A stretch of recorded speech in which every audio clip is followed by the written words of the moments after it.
Take a seat, take a seat, take a seat. Woo! Hello, everyone, and welcome to the Wendell Show. We have made it to season 3. How amazing is that?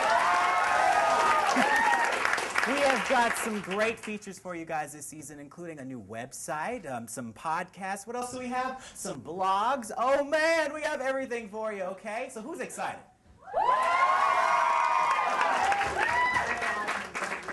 So let's go ahead and get started, okay? It started with MTV's hit show, Pimp My Ride. Darius wanted MTV to customize his wheelchair along with raising awareness, of Duchenne's muscular dystrophy, the #1 genetic killer of our youth in the world. It turned into the road trip of a lifetime. With the help of a few friends, Darius went west.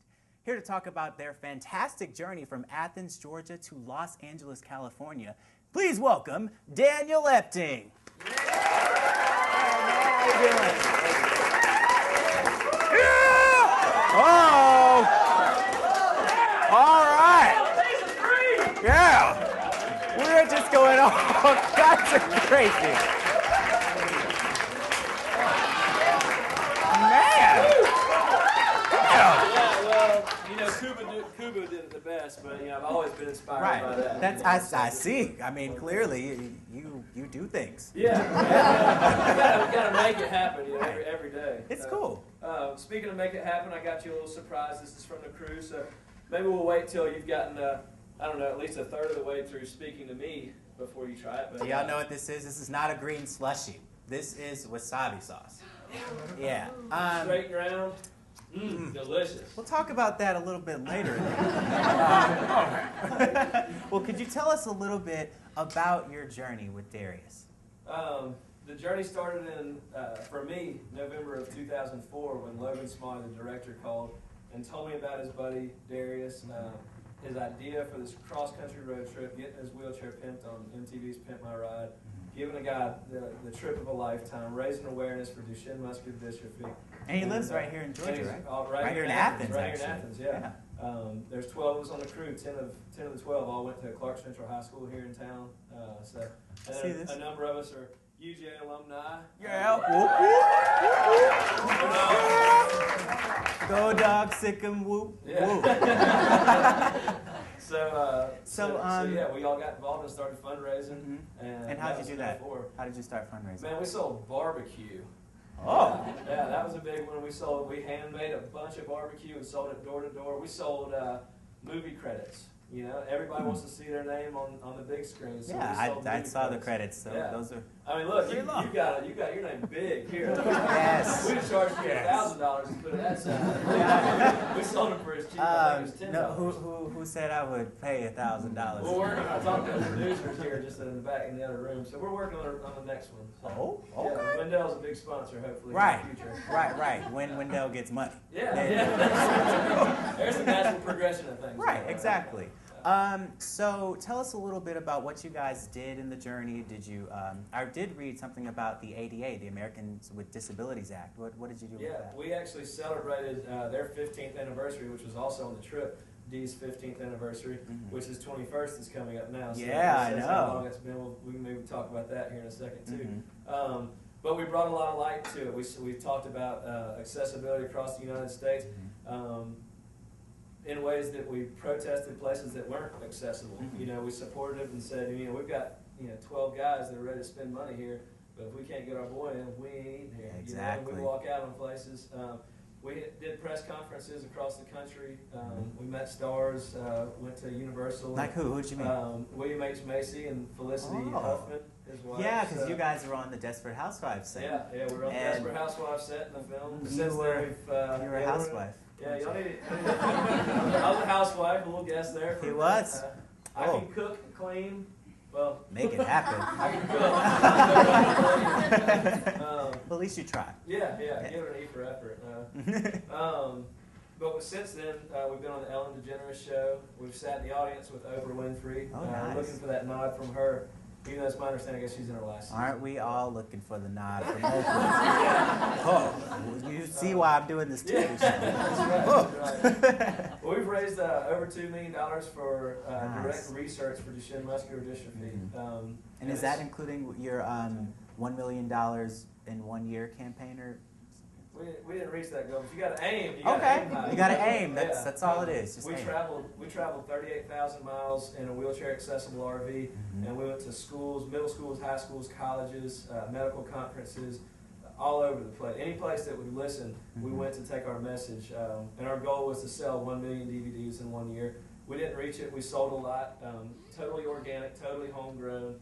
An amazing adventure to be a part of. Yeah. If any of y'all have any inspiration to do anything, go for it. The time of your life to do it is in college when you've got such great resources to back you up. And people love idealism. And that's what our whole thing was. It was idealistic. It was a fluke that it worked. It was great that it worked. It had so many results. Dee's working on a rap career now with Nappy Roots. I see. And a guy, Ben Allen, who's also from Athens, who engineered Gnarls Barkley album a couple years ago, got a couple Grammys under his belt, working with him. Nice. And they're all doing that in Athens? In Athens and in Atlanta. So we've been in Tree Sound Studios taking Dee up there, and he's laid some stuff down. He gets on stage here, Darius Goes West Weekend, and raps for everybody. Cool. When we roll down the streets, we've been in New York. This is his favorite city now. Because the boy loves shoes.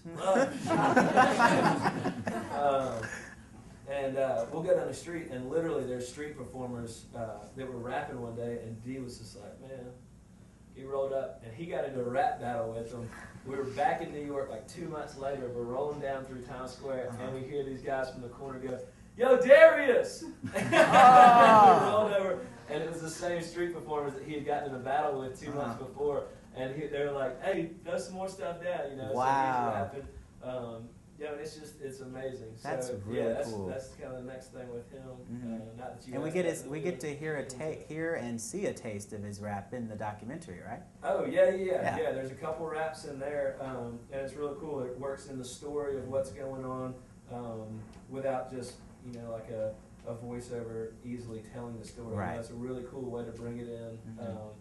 And it's well received. And kids across the country, they come up with cool ways to fundraise. And some of them, we go to these schools, and little middle school kids would get up there and sing real lightly, but they sing their raps to us, But it's cool. It's just seeing that people have gotten involved, no matter what level it is. So, and you said story. What is Darius's story? Darius was born with Duchenne muscular dystrophy, which is one of the 9 types of muscular dystrophy. And it's 100% fatal. His brother also had it and passed away from it. So he knows he's in a window of time, and he wanted to share his story. He had never left Clark County, never left Athens, so he never traveled and seen anything. And now he's an international star. Yeah, he is. Through this film. I can't tell you how it ends because I'm expecting everybody to go on to DariusGoesWest.com. And look it up so that you can actually watch the movie for free, and hopefully you'll, it's called Play It Forward, hopefully you'll want to be moved to make a donation, as well as email it out to people and let folks know. Definitely. There's 5.5 million people in Atlanta alone. We can really make huge changes in this disease. Exactly. Research has got great strides. Companies, Genzyme is one of the forefront researchers in it right now. So, publicly traded. Hey, if you want to make money off it, that's great. Support it. Buy some stock. Put some money into research that way. And by that he's saying, buy their stuff. That's what he's saying. Maybe we should start brokering some of these researchers. I mean, hey, let's do it. TD to Darius trade. Yes. So can you explain a little bit about what this green stuff is? So when all of y'all, and is there another camera up there, y'all? So whichever angle y'all want to cut that from, when all y'all see the film, you'll see us at the San Francisco Zoo, and a lot of great, really cool animals. Opposable thumbs on koalas, all sorts of neat stuff. Precious koalas. Precious tourists, stinky koalas. but so you'll see them, but you'll also see this scene where Dee's never had sushi before, and so he wants to know what this green stuff is. So there's a little wager on how much of it he'll eat. There's one thing about your buddies is they're your buddies. And we had some people that looked at us as though we were messing with the guy that was in a wheelchair, but we weren't. We were treating one of the boys like one of the boys. Same stuff we all been through and done. And so he wanted some sushi. We told him he couldn't eat a spoonful of it. And so for $10, he decided he could. So it's led to a really great thing. We've been to high schools and middle schools where they've made the whole crew. They've given us all payback and made us eat wasabi in front of the schools, and it's now part of our website called the Goslabi Challenge.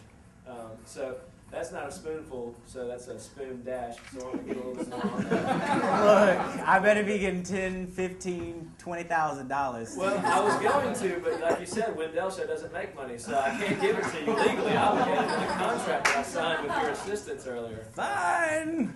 So, Okay. Maybe count down from 5, 4, 3, 2, 1. Oh.